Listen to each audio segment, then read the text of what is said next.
Bien qu'arrivé troisième aux élections législatives anticipées, l'extrême droite est en progression continue dans les urnes depuis 2011. L'analyse du vote pour le Rassemblement national lors des dernières législatives montre que ce dernier est de plus en plus un vote d'adhésion au programme classique de l'extrême droite sur l'immigration et la sécurité. Selon une note de Jean-Daniel Lévy, directeur délégué de Harris Interactive pour la Fondation Jean Jaurès. Passé de 89 députés élus en 2022 à 142 en 2024, le parti Le Péniste est celui dont l'électorat affirme le plus avoir voté par adhésion, 48%.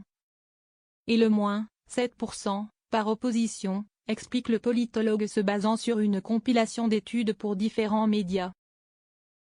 Selon lui, la séquence électorale de juin-juillet confirme qu'il n'est plus question, depuis de nombreuses années, de parler de vote sanction. Des électeurs de plus en plus sûrs de vouloir voir le RN gouverner. Les électeurs du RN sont ceux indiquant le plus le souhait que le candidat pour lequel ils ont voté soit présent au second tour. Que le RN réalise le score le plus important possible, qu'il dispose de la majorité absolue à l'Assemblée, poursuit-il. Et moins le souhait d'empêcher un candidat d'être élu ou une formation politique d'obtenir la majorité. Ils sont également les plus convaincus, 94%, que le parti d'extrême droite pourra appliquer son programme s'il arrive au pouvoir. Une frontière avec la droite de plus en plus floue. Du point de vue sociologique, plusieurs éléments sont devenus saillants lors des 3 élections, européennes et législatives anticipées.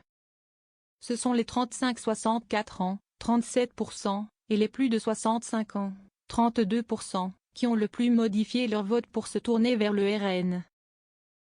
Jean-Daniel Lévy observe en outre la porosité avec l'électorat de la droite classique. Le sondeur évoque un retour aux fondamentaux du parti fondé par Jean-Marie Le Pen, avec l'immigration placée au premier rang des motivations, 69%. Devant le pouvoir d'achat, 63%, et remarque que ces électeurs estiment que le RN serait meilleur que la majorité présidentielle et que le NFP sur des sujets centraux, le pouvoir d'achat, l'emploi ou encore la croissance économique. Il note également que le RN a abordé le premier tour des législatives dans la dynamique des européennes. 90% de ceux qui ont voté pour la liste de Jordan Bardella ont voté pour un candidat RN aux législatives, un report supérieur à celui qui a prévalu pour les candidats du nouveau Front populaire. La Bardella mania a relativisé. Quant à un effet Bardella, abondamment commenté, il estime que les chiffres le tempèrent. Les moins de 25 ans le placent de fait en tête de leur personnalité politique préférée mais François Hollande est au même niveau. Le réseau social TikTok, sur lequel le président du RN est très présent est une source d'information bien moindre que la télévision.